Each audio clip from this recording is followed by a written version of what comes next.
A sloth, a donkey, and a curious human. Send a prompt and see what they're doing. One hits record with a question on his mind. Two brothers pick it up, see what they find. Corn takes his time, Herman's got the facts. Back and forth, they never hold back. My weird prompts, come on in, that's where we begin. My weird prompts, glad you're here. This episode was generated using artificial intelligence. Please verify facts. You know, Corn, this whole show runs on GPU compute, and we wouldn't be here without Modal. Seriously. And that's what powers all our text-to-speech. Everything you're hearing right now. They're an AI infrastructure platform. Developers use them to run GPU workloads in the cloud with zero infrastructure headaches. If you're building anything with AI, check them out. Modal.com. Alright, we have a fascinating one today. Daniel sent over a text prompt asking about the history and the internal mechanics of special forces and commandos. He wants to know how long these units have actually been a thing, what the typical career arc looks like for someone in a unit like the Navy SEALs, and just how small these teams are relative to the massive machine of a modern military. This is a classic quality over quantity. Deep dive. It's a topic that's often shrouded in Hollywood myth, but the actual data and the historical record are far more interesting than the movies. Before we get into the weeds, I should mention that today's episode is powered by Google Gemini 1.5 Flash. It's writing our script today, which is fitting given how much special operations rely on cutting-edge tech these days. It really is the tip of the spear conversation. You have these tiny groups of people who have a completely disproportionate impact on global events. But where does the commando concept actually start? Because I feel like every ancient army had its version of the tough guys, but the formal structure we see now feels like a 20th century invention. You're right on the money. While you can look back to Rogers' Rangers in the 1700s or the Scouts and Raiders of the Civil War, the modern commando as a formal military designation really finds its DNA in June 1940. Winston Churchill basically looked at the map of occupied Europe and realized the British Army wasn't going to kick the front door down anytime soon. He issued a directive for specially trained troops of the Hunter class, who could develop a reign of terror along the enemy coast. Specially trained troops of the Hunter class? That is such a Churchillian way to put it. It sounds like he wanted a pack of wolves rather than a wall of shields. But how did that actually look on the ground? Was it just a bunch of guys in sweaters with knives? Or was there a specific methodology they were developing? It was a mix of both. They were pioneers in what we now call asymmetric warfare. Think about the raid on the Lofoten Islands in Norway in 1941. They didn't just go in to kill enemy soldiers, they went in to destroy fish oil factories because fish oil was used to make glycerin for explosives. They captured German encryption gear and code books while they were at it. This wasn't holding the line in the traditional sense. It was about finding the enemy's most sensitive pressure points and pressing as hard as possible. So it was more about economic and psychological disruption than just body counts. But I imagine the regular army didn't exactly roll out the red carpet for these guys. If I'm a general in charge of 100,000 men, and some guy in a Green Beret shows up saying he's going to win the war by blowing up a fish oil factory, I'm going to be skeptical. Skeptical is an understatement. The established military leadership at the time absolutely hated them. Field Marshal William Slim famously called them private armies and argued they were a waste of resources because they stole the best NCOs and officers from the regular infantry units. Slim's argument was that if you take your most aggressive, most capable leaders out of the regular battalions, the overall quality of the army drops. You're essentially skimming the cream off the top. I can see the logic there from a big army perspective. If you take the top 5% of your leaders and put them in a tiny club that only does niche missions, the 95% of the army that actually has to hold the line gets weaker. It's a brain drain on the front lines. But then, how did they prove their worth? Was there a light bulb moment where the brass realized these units were essential? The results started to speak for themselves, often through sheer audacity. Look at the Saint-Sec. Nazaire raid in 1942, often called the greatest raid of all. They took an old destroyer, the HMS Campbelltown, packed it with 4 tons of delayed action explosives, and rammed it into a massive dry dock in occupied France. The goal was to prevent the German battleship Tirpitz from having a place to repair on the Atlantic coast. It was a suicide mission in many ways. Out of 600 men, only about 200 made it back, but it took out a strategic asset that the entire Royal Navy was worried about. That's the strategic utility of special forces, achieving an effect that 1,000 bombers or a whole division of infantry couldn't. So WWLE is the big bang for these units. You get the SAS in 41, the Navy SEAL precursors in 43. But why did it stick after the war? Usually, when the big fire is out, you stop paying for the expensive specialized extinguishers. Most of them were actually disbanded after 1945. The U.S. Office of Strategic Services, the OSS, which was the predecessor to both the CIA and Special Forces, was shut down almost immediately. President Truman wasn't a fan of the cloak and dagger stuff initially, but then the Cold War started, and the realization hit that we weren't going to be fighting massive tank battles across the plains of Europe every Tuesday. We were going to be fighting proxy wars, insurgencies, and gray zone conflicts, where a massive army is actually a liability because it's too slow and too politically loud. Politically loud. That's a great phrase. If you send a division, it's an invasion. If you send 12 guys, it's a training mission. That's when you see the formalization. The Green Berets, or the 10th Special Forces Group, weren't officially established until 1952 at Fort Bragg. They were designed specifically to stay behind enemy lines in Europe if the Soviets invaded, organizing resistance movements. It was a shift from raiding to mentoring.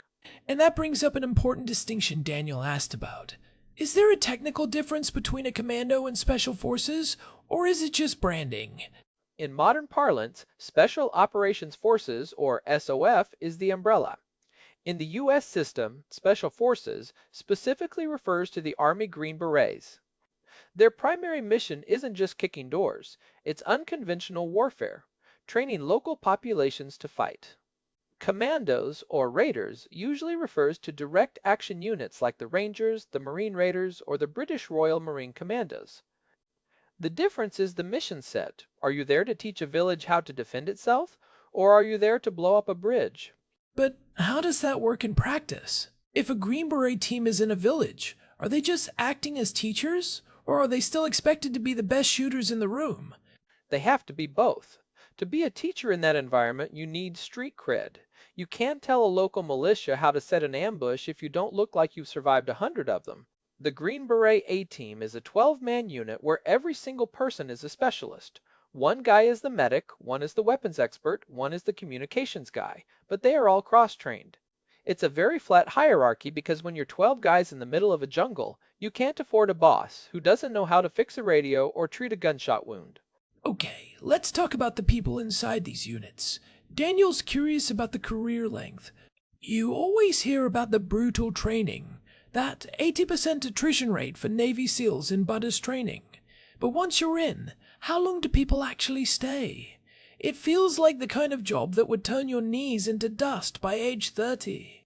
It's a high-performance lifestyle for sure. For Navy SEALs, the initial commitment is typically 6 years. But here's the reality. It takes about 2.5 years just to be considered mission ready. You have BUD-S, then SEAL qualification training, then your first workup and deployment cycle. If you leave after 4 or 5 years, the Navy has barely gotten a return on the millions of dollars spent training you. So it's not like a standard 4-year enlistment where you do your time and get out. You're barely getting started at year 4. What does the mid-career look like? Do they eventually move into office jobs, or are they still fast roping out of helicopters at 40? It depends on the individual, but most operators who make it through the first couple of deployments end up staying for 20 years or more to reach full retirement. It becomes a career. For Green Berets, it's even more pronounced because they don't usually recruit 18-year-olds off the street. You typically have to be an E4 or E5 in the regular Army before you even apply. So, by the time someone puts on a Green Beret, they might already have 4 or 5 years of service under their belt. Their average SOF career might be 15 years, but their total military time is much higher. You'll see master sergeants in their late 30s or early 40s who are still very much in the field, though they're usually the ones managing the tactical plan rather than being the first one through the door. That's a long time to be the hunter class. How do they sustain that? We're talking about constant deployments, high-stress environments, and physical toll. I mean, carrying a 100-pound ruck for 20 years has to do something to your spine. The military has had to become much more scientific about human performance to protect that investment. They treat these guys like Olympic athletes now. They have physical therapists, dietitians, and sports psychologists embedded in the units. In the 1970s, you just toughed it out until your back gave out and you were addicted to painkillers. In 26, they're using wearable tech and data analytics to monitor recovery and prevent burnout. They have programs like POTF Preservation of the Force and Family, which specifically addresses the mental health and domestic stress of being away from home 6 months out of every year. But even with the best physical therapy, the op-tempo has to be the real killer. During the height of the wars in Iraq and Afghanistan, I remember hearing about guys doing 10, 12, 15 deployments. How does that not just break a person? It does break people. That's the dark side of the elite label. The divorce rates and the PTSD statistics in the SOF community have been a major concern for the Pentagon for the last 2 decades. You have this culture of the quiet professional where you aren't supposed to complain, but you're also being asked to operate at a level of intensity that the human brain isn't really evolved for. The transition back to normal, civilian life is often the hardest part of the career arc. You go from being a Tier 1 operator whose decisions have national security implications to being a guy at a desk who has to care about quarterly spreadsheets. That identity drop is a huge hurdle. That's where the quiet professional moniker starts to break down, right? Daniel mentioned the pop culture aspect. It's hard to stay quiet when there are thousands of books and movies about you, or when you're trying to leverage your service into a post-military career. There's a real tension there. Historically, these units operated in total secrecy, but after the Bin Laden raid in 2011 Operation Neptune Spear, the floodgates opened. That mission involved a massive logistical footprint, stealth helicopters, high-level intelligence, a full carrier strike group on standby. But the face of it was a handful of SEALs.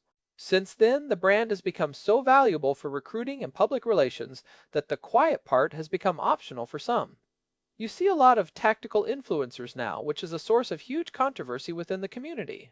The older generation hates it, the younger generation sees it as a way to secure their financial future. Let's look at the actual scale.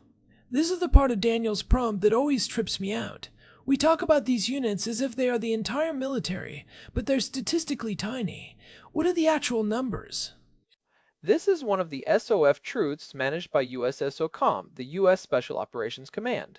They oversee about 70,000 people. That sounds like a lot until you realize the total active duty U.S. military is about 1.3 million.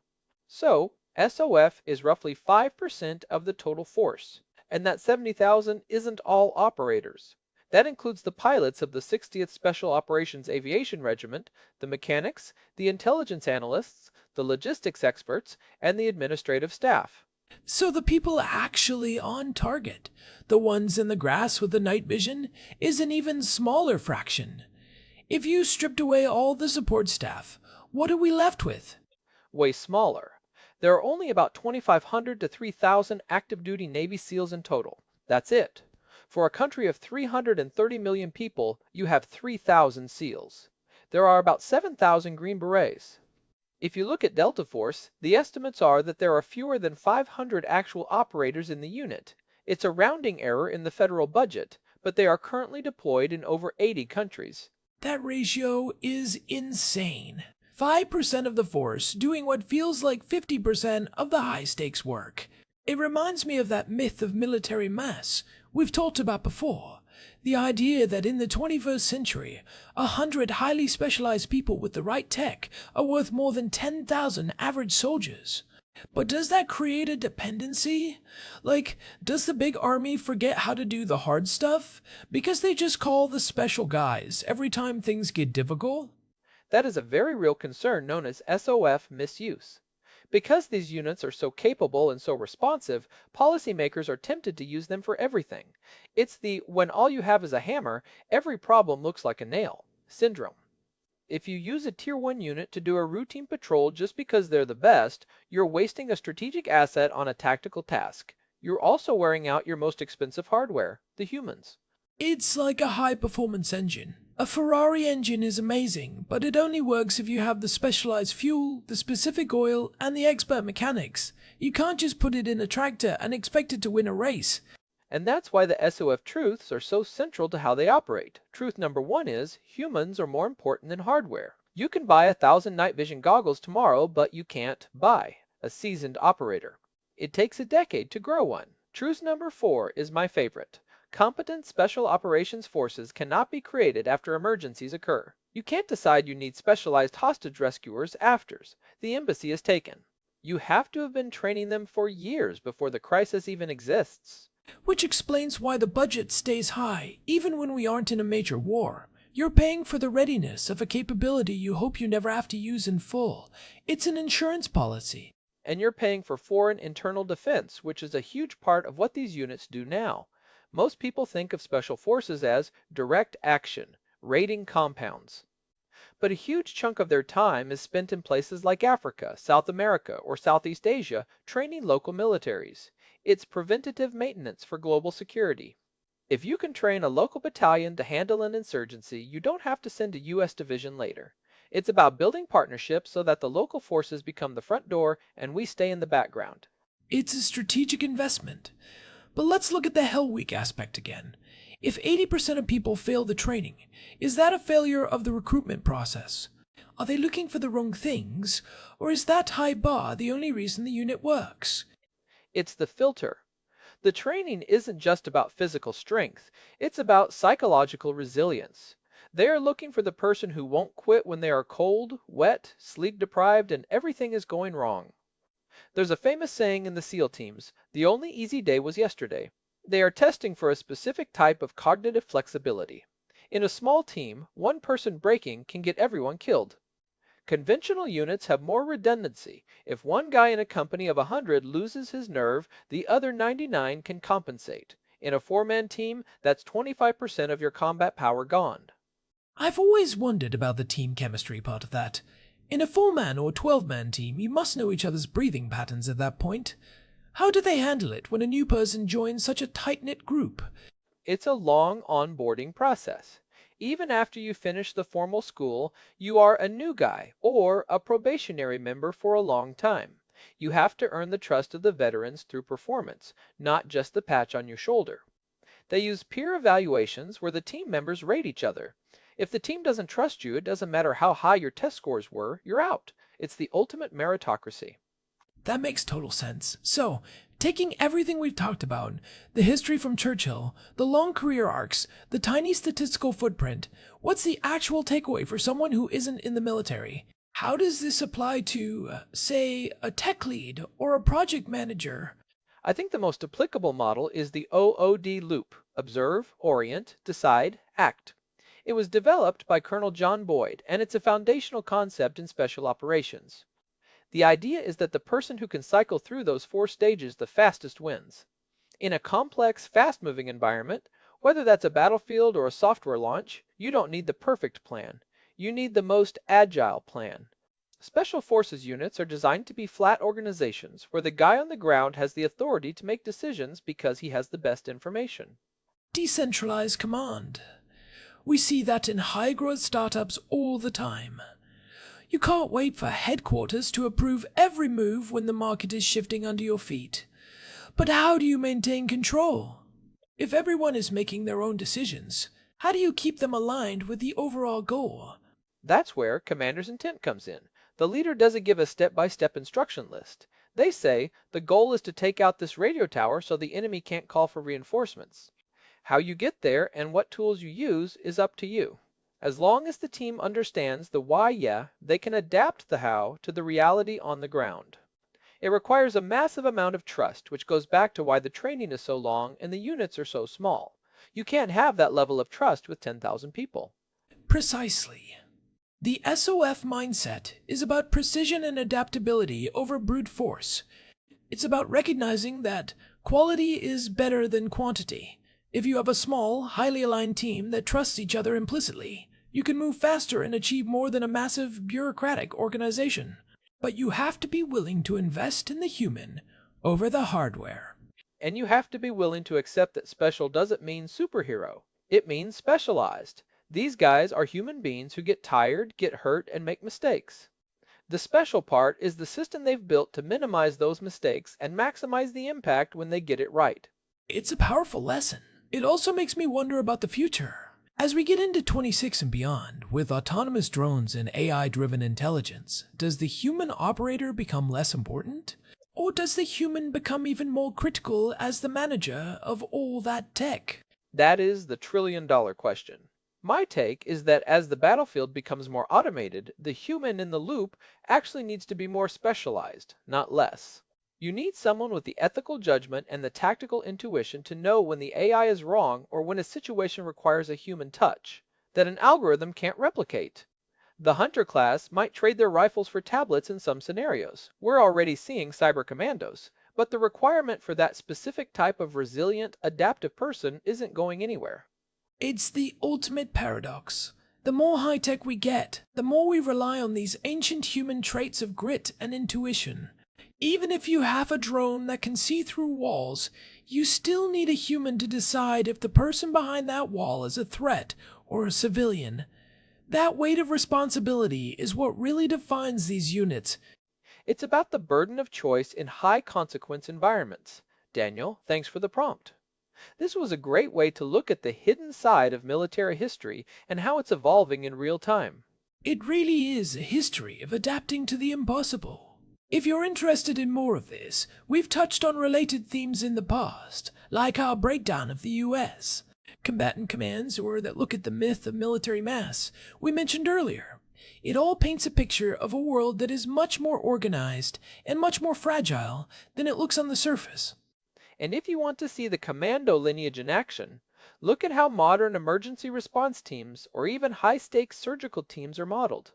They all borrow from that hunter class philosophy of small, elite, highly coordinated groups. Well, that's our deep dive into the few who influence the many. Big thanks to our producer, Hilbert Flumingtop, for keeping the gears turning behind the scenes and making sure we don't wander too far off into the weeds. And a huge thank you to Modal for providing the GPU credits that power this show and our research pipeline.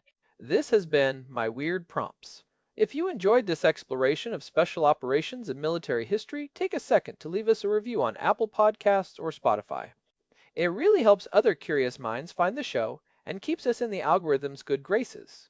You can find all our episodes and subscribe at myweirdprompts.com. We'll be back soon with whatever weirdness Daniel or any of you sends our way next. We love the prompts that make us dig into the archives. Until then, keep asking the hard questions. See ya. Bye. Hugh, this episode was produced using Google Gemini 3 Flash. Text-to-speech by Chatterbox. Thanks for listening to our show.